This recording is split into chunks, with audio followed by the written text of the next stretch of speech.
In the world of experiential learning, there's this concept known as the just right challenge. That idea that something can be not too difficult and not too easy. That absolute sweet spot where you come back from that experience knowing that you're stronger, knowing that you're more capable, knowing that you're more resilient than you thought you were. When I head out on these adventures, that's what I'm craving. That absolute just right challenge.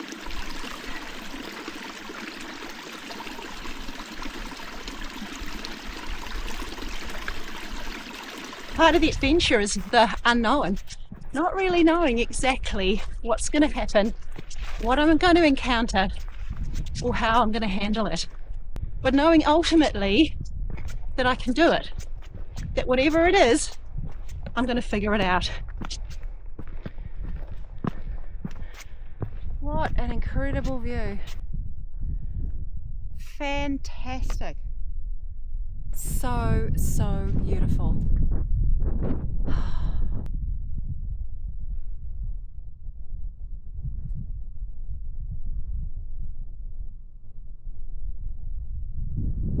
I don't normally do 2-night trips, but I am out 2 nights. We're spoilt for choice for places to stay here. There is a beautiful little mountain lake, absolutely gorgeous, and we will stay there 1 night, either tonight or tomorrow.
Taken me a while, but I am finally set up.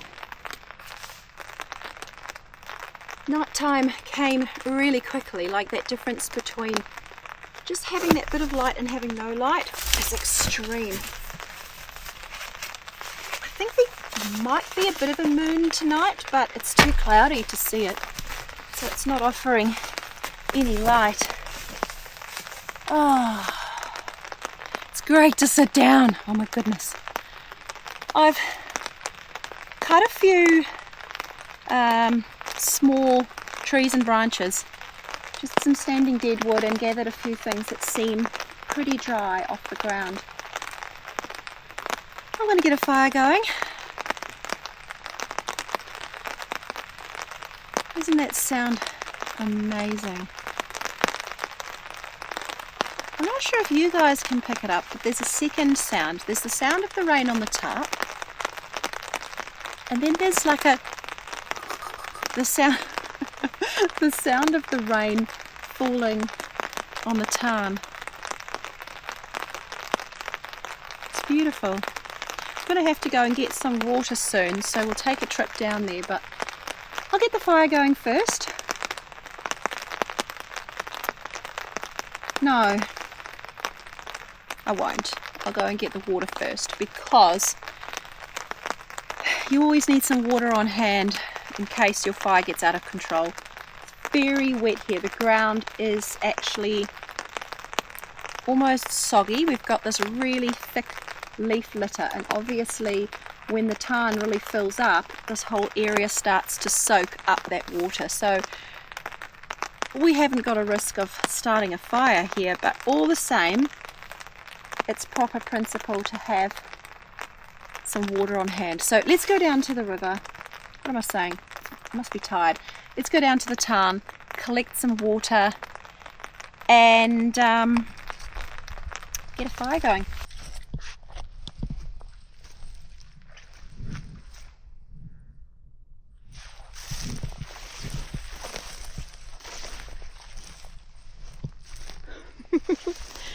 This feels a bit scary. Like I'm going to fall into the bog, just like that. Oh, so squishy.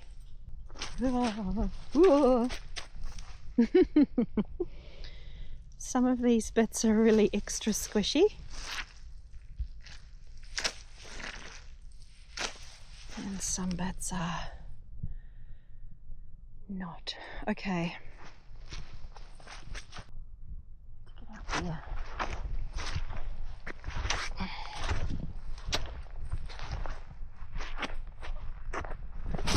Oh, this is so scary. This is so scary. Anyone would think the Loch Ness Monster was going to climb out of this tarn. Alright, you guys go in and check it's safe.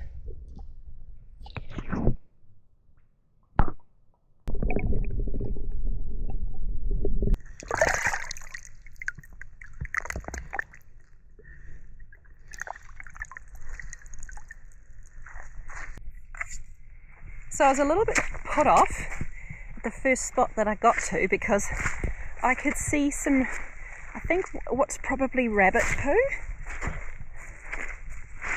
and the last thing I want is to take my water from an area where animals have been pooping,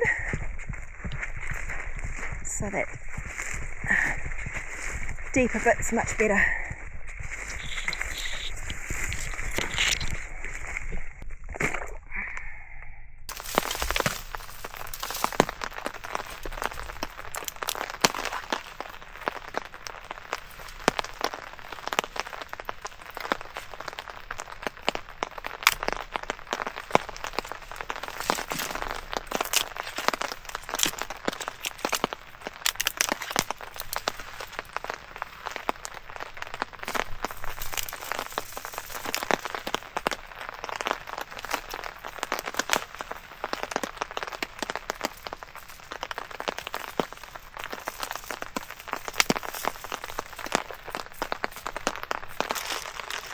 This firelighter is really effective, but it stinks. It absolutely stinks.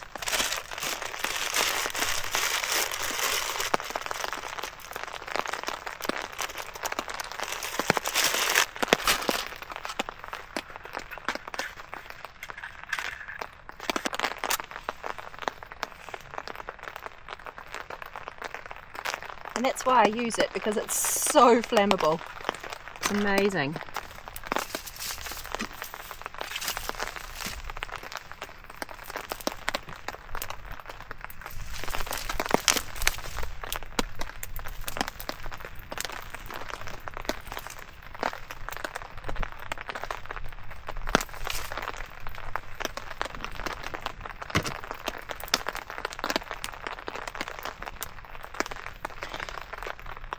So I've tried to light the fire so that it's just outside of the tarp. It does mean that the rain is going to fall on it, but it's not that heavy. And usually when you've got a fire going really nicely, it'll survive even in heavy rain. So fingers crossed. The wood is not super dry, as is usually the case. And you can tell by the type of forest that we're in that everything is covered with moss. It hasn't rained here for a couple of days, at least. So at least the kindling is dry.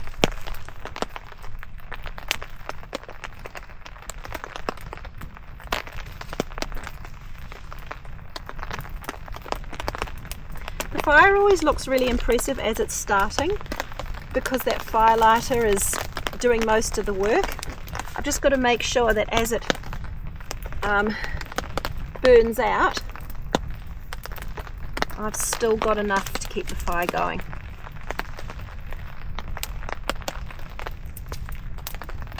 Oh my gosh, that's amazing. I haven't had time to stop and put my jacket on. I'm going to do that in a moment, but this fire is so warm and delicious already.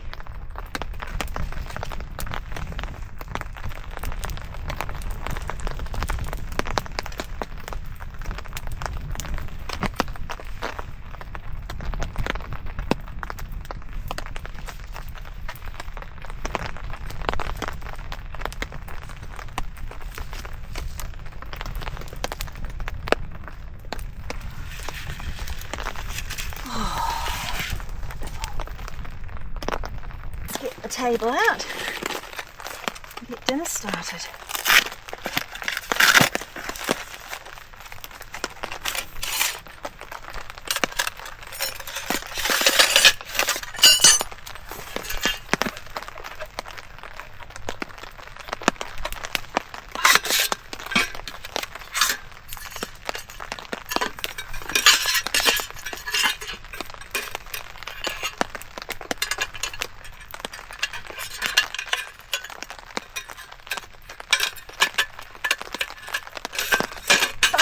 Table together, but the ground is not flat. I've got sticks and all sorts of stuff under here. It's making it impossible.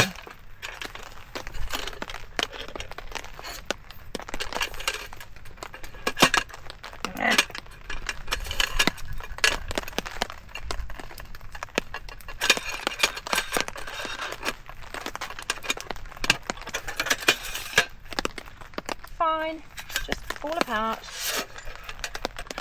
Cute table, and it's a nifty design, I have to say. Packs up really well.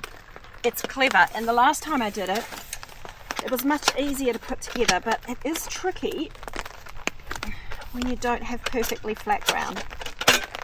No!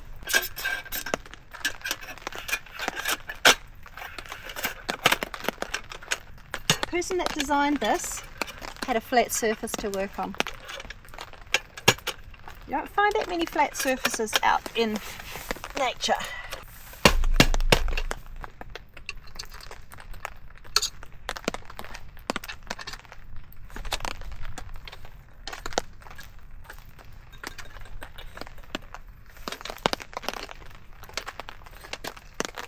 No, it's not going to work.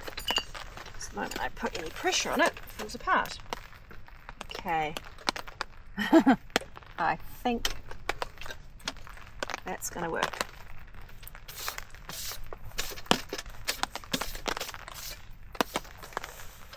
Finally.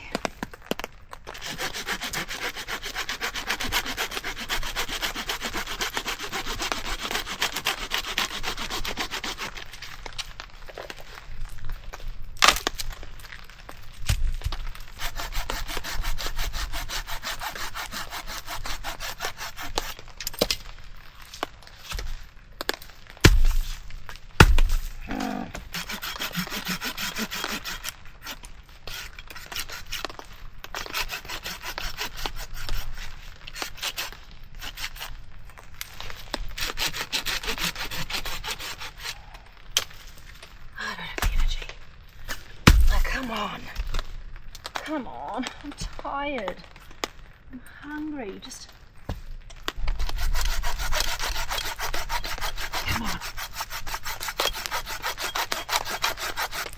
Snap. Yes. That's it. Oh, goodness.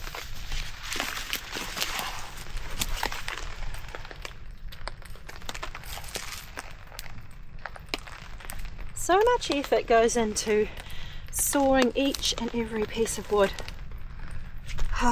That's why I enjoy my fire so much.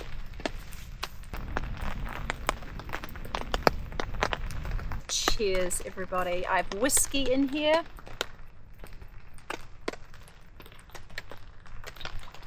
Very little whiskey, unfortunately.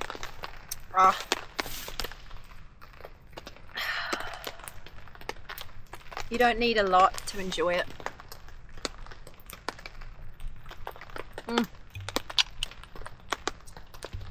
Amazing. Amazing.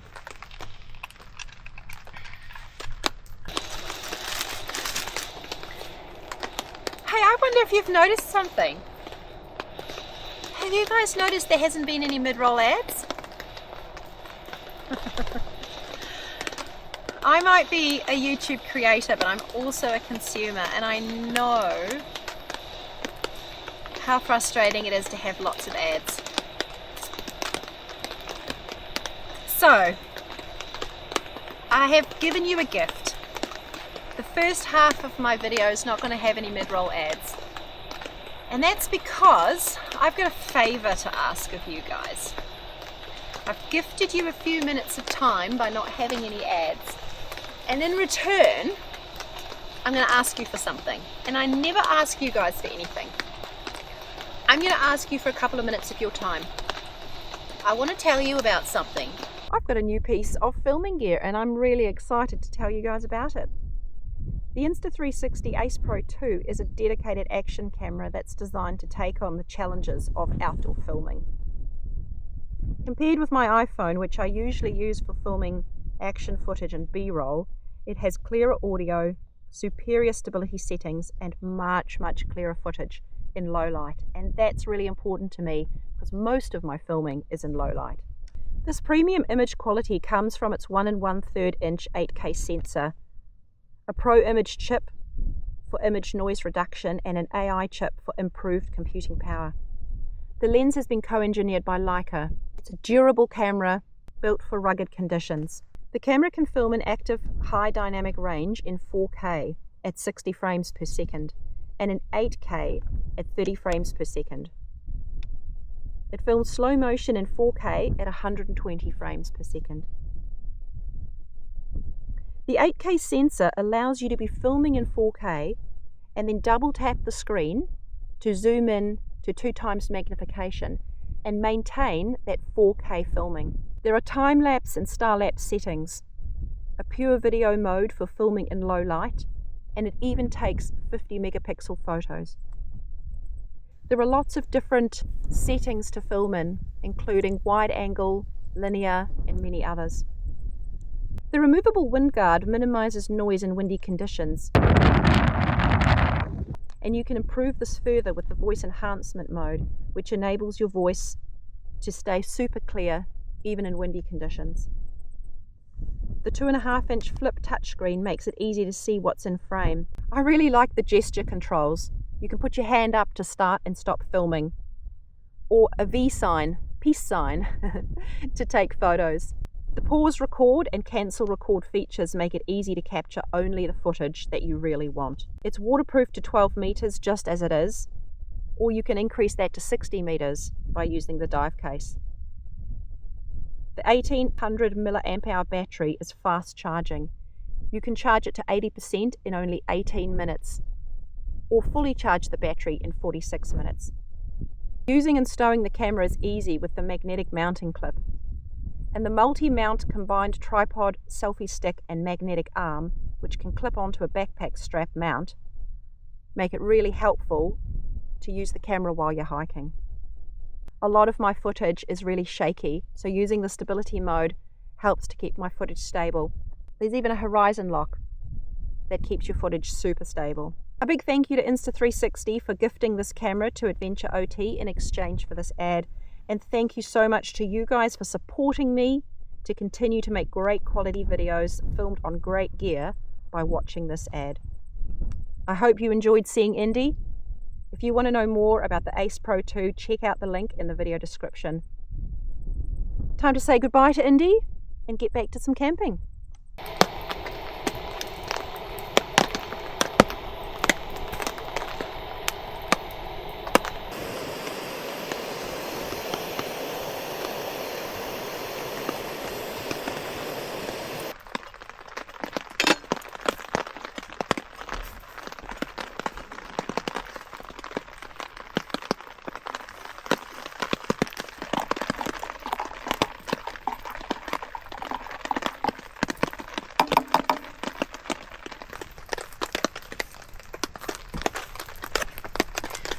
My legs stretched out and this right foot was the closest one to the fire, and I could feel my foot heating up, but it's just continuing to heat. It's like you know, like when you take meat out of the oven. That sounds terrible. My foot is the meat. When you take meat out of the oven and, you know, like you leave it to sit, like it kind of continues cooking for a while. Don't know if that's a good example, but my foot is so hot inside my boot. It kind of feels like the heat was coming through the boot, and then I moved it away from the fire, but it was just continuing to warm up. So hot in there.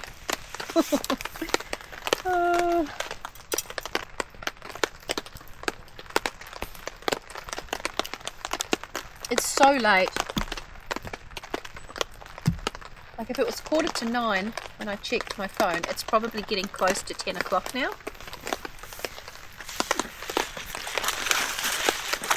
So I'm letting the fire burn out, and I will heat this wood here for the morning.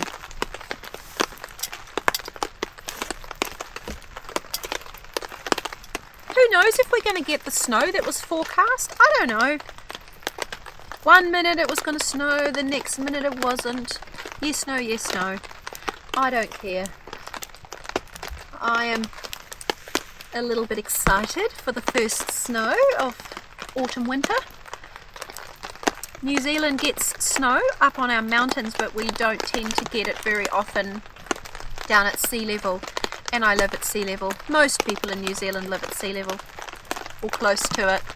So snow is not a regular thing for us. When we get snow, you can travel into the mountains to get to the snow, but most people will go the whole winter and not experience snow. So it's very exciting when it happens.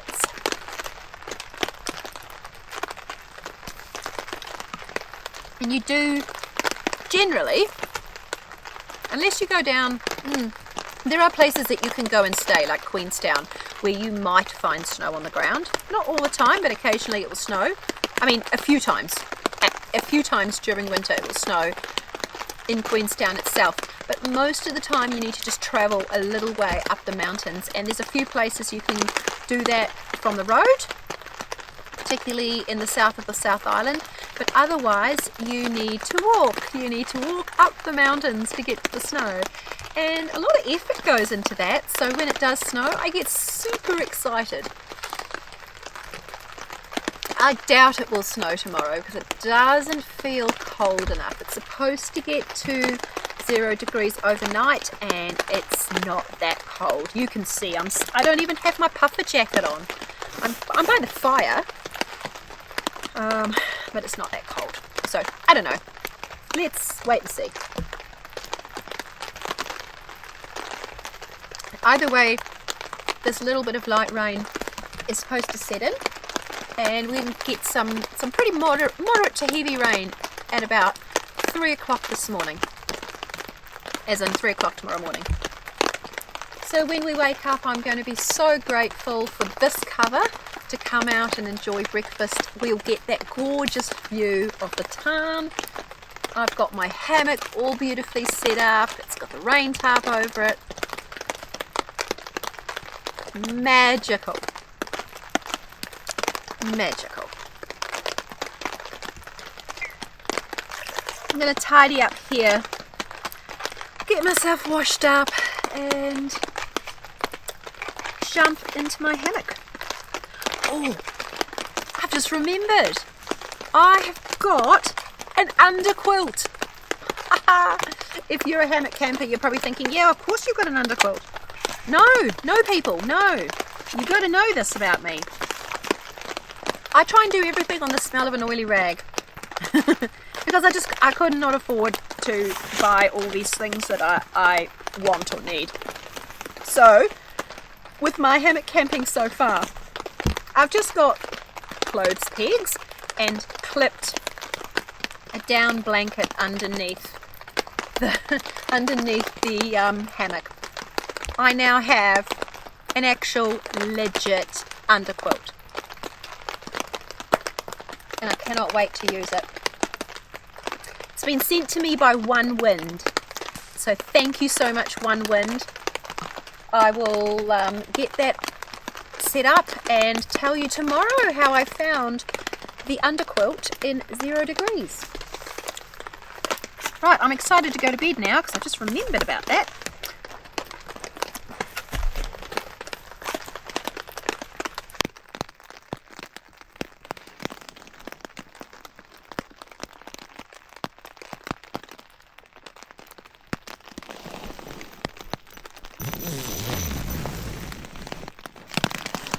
This is so cool. Oh, this is so cool.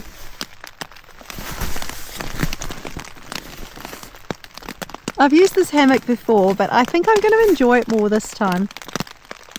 Probably because it's raining. It's got a little toggle up there that I can hang a light from. And I'm fully enclosed in this bug mesh. So it's great. It's actually massive. Nice and wide. Don't know if you can tell. Turn the light for you. Yeah, it's really wide and spacious. Fantastic.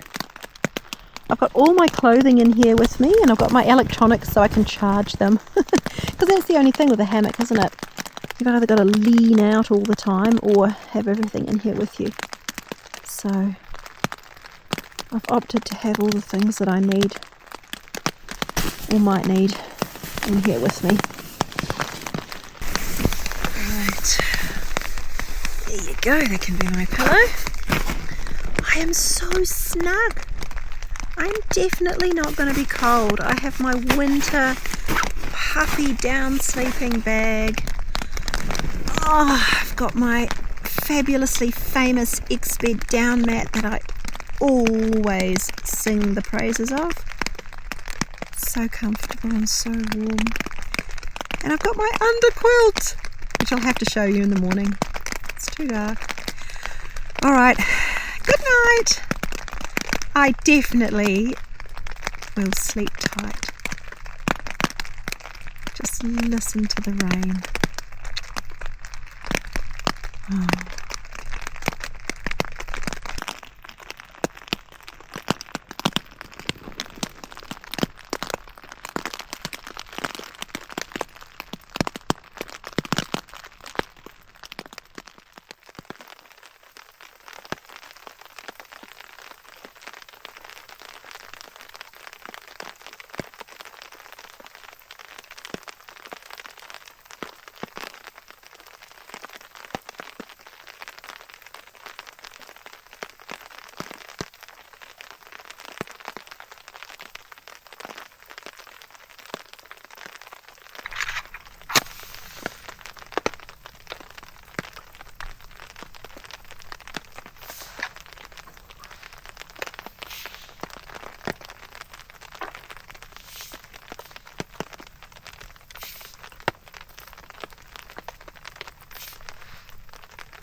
Well, good morning. It is a good morning now that I have the fire going.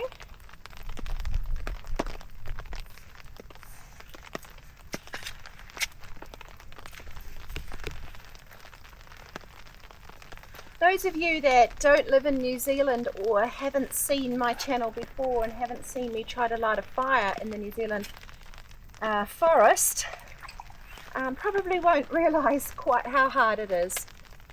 The ground is very, very wet and soggy, and all the trees have got moss all over them and lichen and things like that. The outside of the wood is wet and the inside of the wood is very, very hard.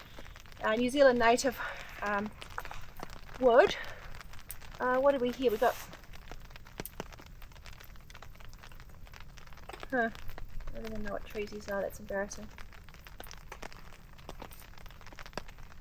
These trees are New Zealand native hardwood, and they are so hard, really, really hard to saw through.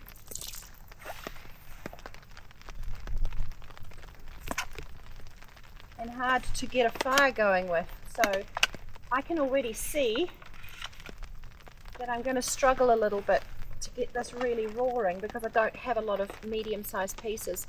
And of course it's been raining overnight, so I might go and see if I can find some that might be better than the really thick logs. These super thick sort of hardwood logs are very hard to get burning.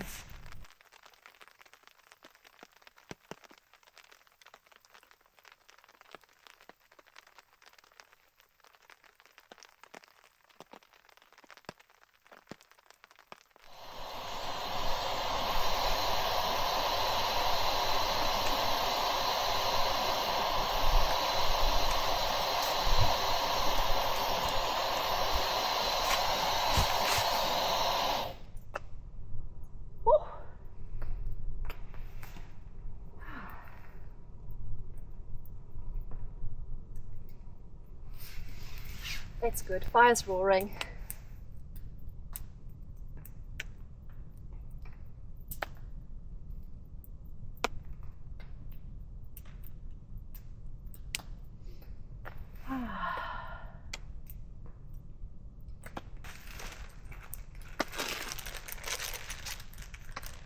So did you see the disaster that I had this morning with my hammock? The carabiner broke. I didn't know. I got up to film a few shots of the tarn, and as I was walking past the hammock I realized it was hanging a little bit lower than it was last night, and sure enough the carabiner had broken. It was like hanging on by a thread. I'm so lucky I didn't end up on the ground. So that's not cool, is it? I mean, I can go and buy another carabiner from the hardware store, that's not a problem, but it kind of sucks that it happened in the first place, eh? Like, you can get even pretend hiking carabiners that have the proper, like, rotate and pull back latch, so that, I mean, they really can't get broken. When I look at these, they're a bit spindly. So Travelbird, I think you might need to look at the carabiners. I'm not heavy, well, it's not super light, but I'm not heavy, so I don't know what happened there. I was wriggling around a little bit, but then you have to get comfortable, don't you, and when you're trying to get changed and stuff.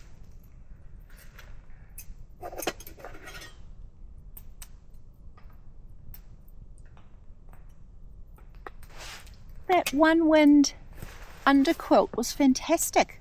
I've not used an underquilt before, so I don't know how it compares to others, but I was really warm.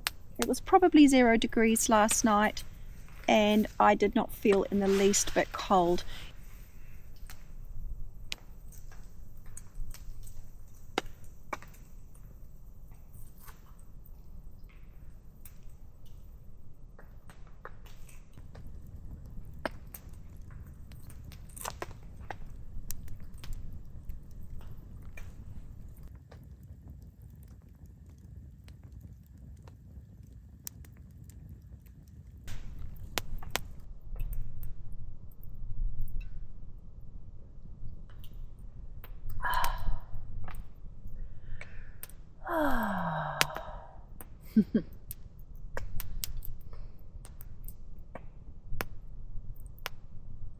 It's so nice sitting here and not having to hurry. It's 10:38, so I would never normally be just mooching around camp like this, and I have to say this is really nice. It's actually nice just knowing that I don't have to race away. The only thing is figuring out where I'm going to go. There's a little spot on the walk up where you cross one of the streams. There's like a little, I don't know, you can't really call it a valley. It's really narrow, but it's full of you know what just happened there? I was busy waving my hand around like that, and I've got the feature on the camera where when I put my palm up it stops the filming, so it stopped the filming and I had to start it again with my palm. I can also take photos by going V. Actually, it just saw me. It just about took a photo. Let's try that.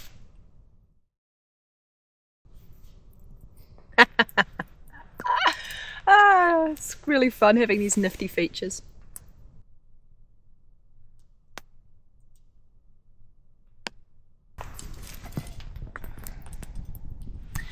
Coffee's cooled off a little bit, so perfect solution.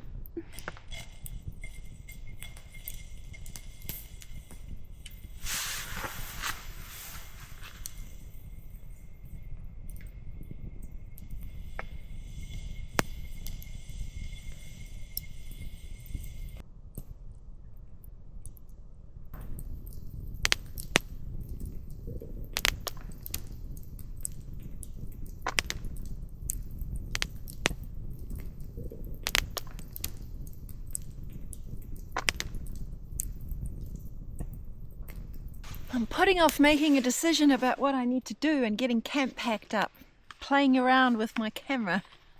Right, no more procrastinating. Pack up time.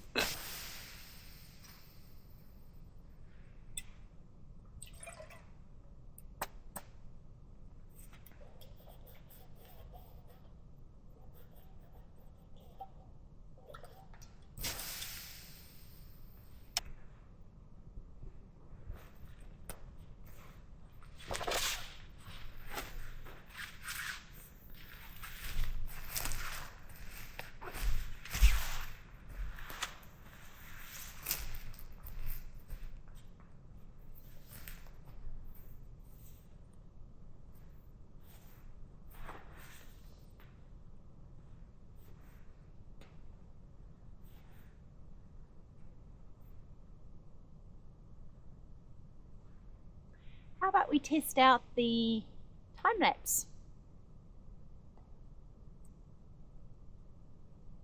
It takes so long to pack down camp, but not as long if you're watching it on time lapse.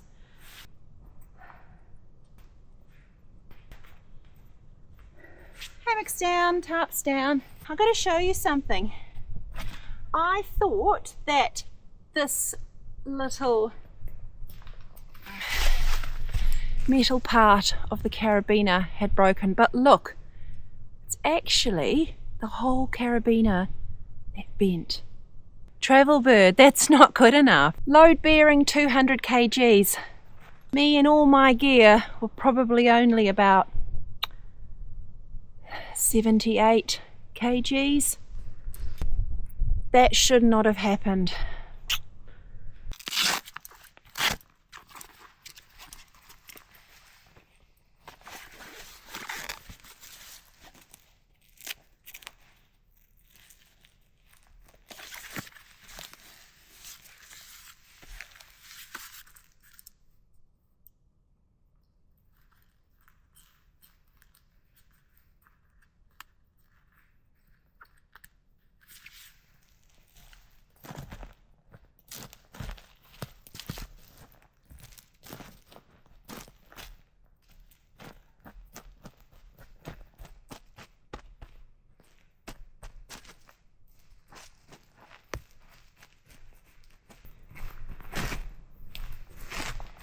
You have to be quite careful when you cover over a fire. I mean, this one's out and I've put water over it as well.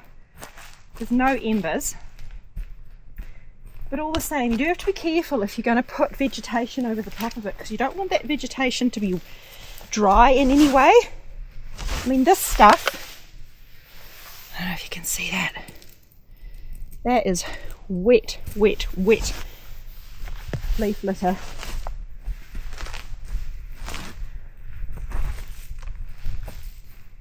How you discard of your ashes and leave your fire is really, really important.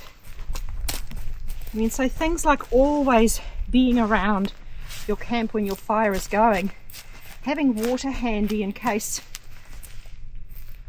something kind of catches on, keeping it contained and away from vegetation, and also being very mindful about how you cover it so that it doesn't keep on burning underneath the leaf litter and create problems.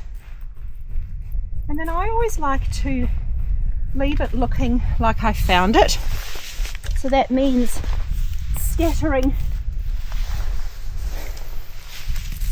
things that blend in with the environment.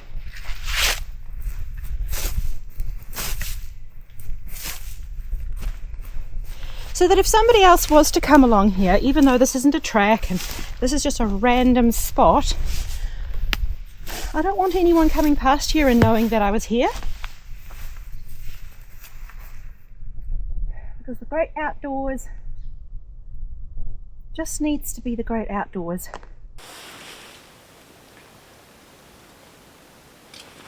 Well, I was looking for the Just Right challenge, and I think I got it. This camp was not particularly easy. Things didn't necessarily go to plan. But you know, oftentimes the things that don't go to plan are the best things. Because there's all these rewarding moments when you overcome things and you solve a problem and you figure something out.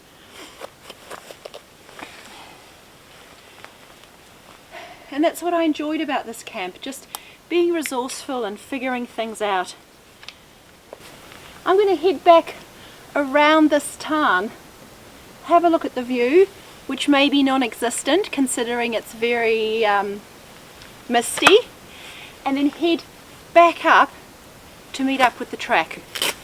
Hey, thank you guys, thank you so much to all of you for watching. Thank you so much for supporting me with your lovely comments, your donations through YouTube, super thanks, and buy me a coffee, and for joining channel membership. If you're interested in channel membership, go and check it out. You just need to click on the join button and it will tell you what it's all about.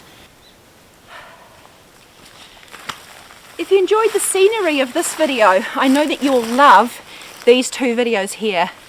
One of them when I was staying at the Beeley Tarn, and the other one I camped just on the other side of this set of trees a year ago when it snowed. No tent, just me, my tarp and my sleeping bag. Fantastic time. Thanks for joining me, everybody. I hope you join me for the next video. Keep an eye out for it, and until then, bye.